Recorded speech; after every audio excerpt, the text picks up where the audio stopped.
I'm gonna do something.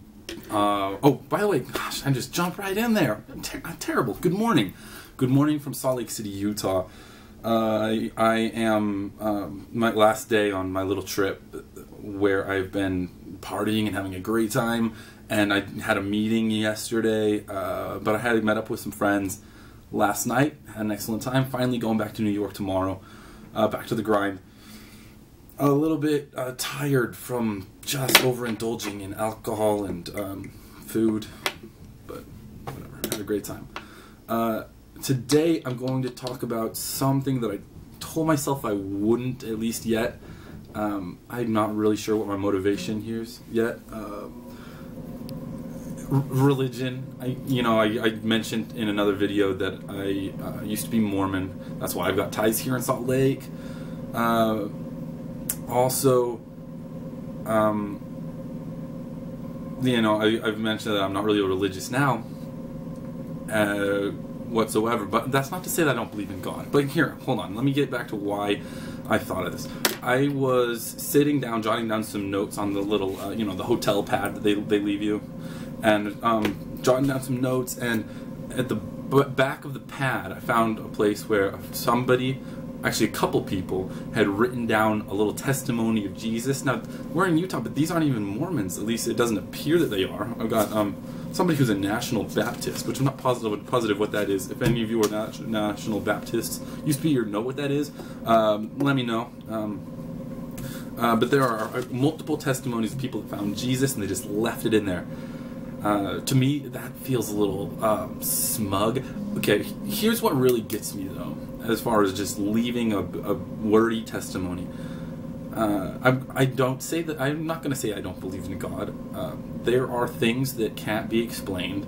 I think that it's fair to say that there is ample amounts of evidence for evolution, but we still haven't pinpointed the actual origin of life as far as a single-cell organism. So who are we to say that a God didn't orchestrate that? And it makes sense that it could. There are enough things that are unexplainable. Even things, not just things in the natural world, but things in your personal life. This happens all the time. I don't mean to speak for anybody else, but it does. So could there be a God? I still lean towards probably not, because, well, let me say this.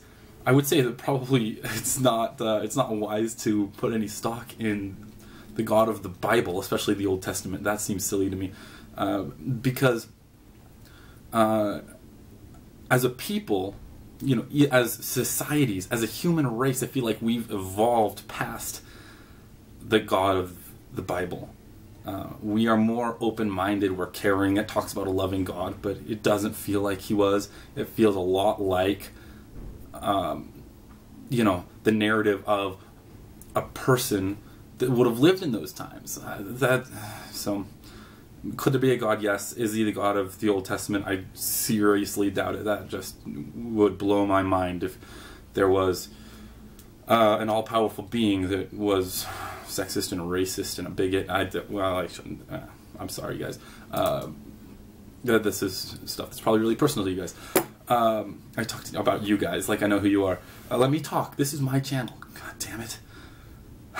So it's smug. People write beautiful, wordy things about God, and they thank him for their life and their love and the beauty. And it's really wordy, but it doesn't give any practical information. I'm not cool with talking about God unless there's some value added in the conversation. If you want to talk about a way that God enriches your life, enriches the world, ways to draw yourself closer to him, ways that you might find him. I love it when people talk about finding Jesus. It gives me kind of a Where's Waldo imagery.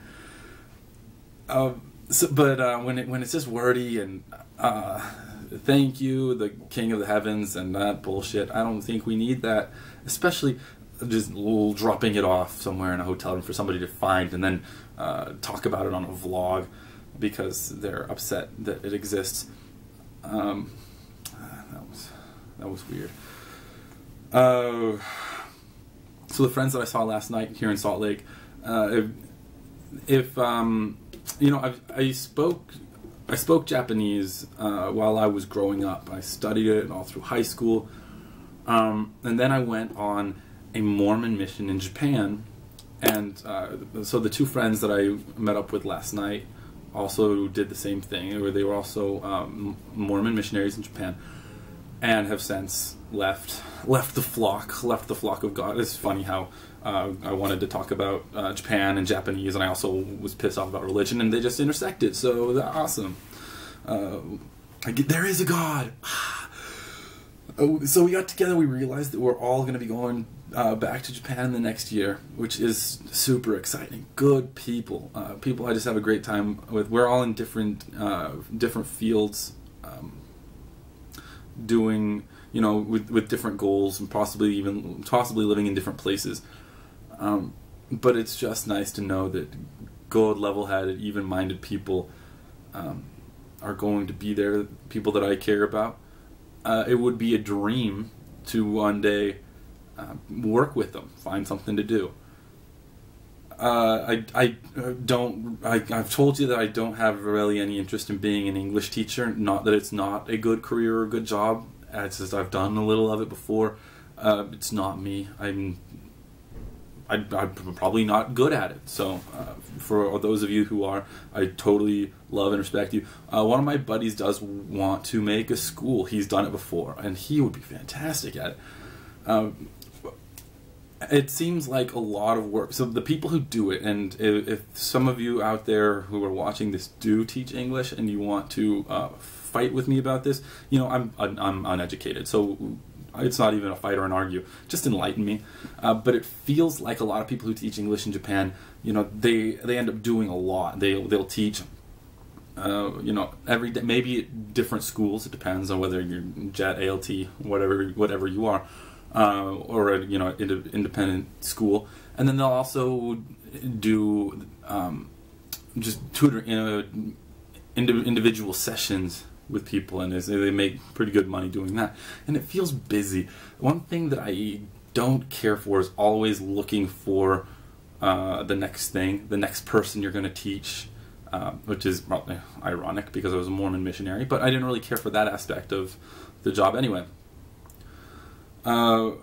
So it's probably not for me, but if I had a buddy who had his own school, I think it would be a really fun thing to do once a week. Plan a lesson, something fun, be like a guest teacher once a week. Oh, I'd have a good time. Especially, here's an idea that I'd thrown around a couple times. What if it was like a sake nomi hodai, all you can drink Japanese, English class for Japanese businessmen when they get off work. So people come in, you know, they sit on tatami mat, they tie their neckties around the forehead like Japanese salarymen do after work while they're drinking, pour up some sake, and then we just start talking in English. They ask questions, everybody has a good time, you know, all you can drink, $100. That would be a dream for me if I could do that once a week. And it's not my job, you know, I'm not looking for you know, work all the time, but that would be cool. So it's, hey, networking. If my buddy has his own school out there, I would like make him let me do that. How fun, right? You guys would love that. You individual that's watching this right now, you would love that because you're an internet person, and we love to drink, except for who is this? Is there a name on this? Oh, these people that wrote their God testimony down, they didn't leave their name. Maybe they don't drink, and that's their prerogative. You know, they might make some bad decisions that would offend God, and oh man, how sad would that make me for them. Just joking. They're silly, and I'm still mad. I don't even know, why am I mad that they wrote what they feel about God on a piece of paper. Good for you guys. It does feel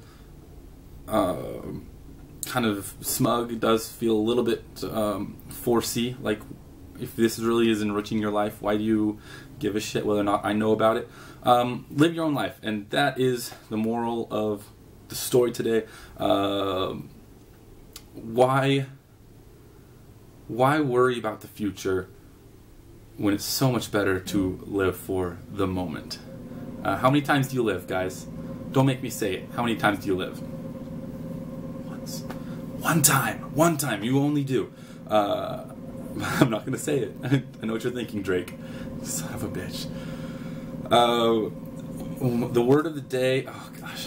I'm so bad. Alright, the word of the day is omoidasu, which means to recall, to remember, to bring something back to your memory. So if I were to use it in the sentence, I would say... Kare no namae ga omoidashita. I remembered his name. Kare is he. No is possessive possessive particle. So kare no is his. Namae is name. Easy to remember, right? Because if you spell it out Namae in Romaji, or Romanized characters, so very similar to name. So kare no namae omoidashita, which is the past tense of omoidasu, which means to recall or remember. So, sentence for the day, word of the day. I will see you guys soon when I'm back in New York. Have a wonderful day.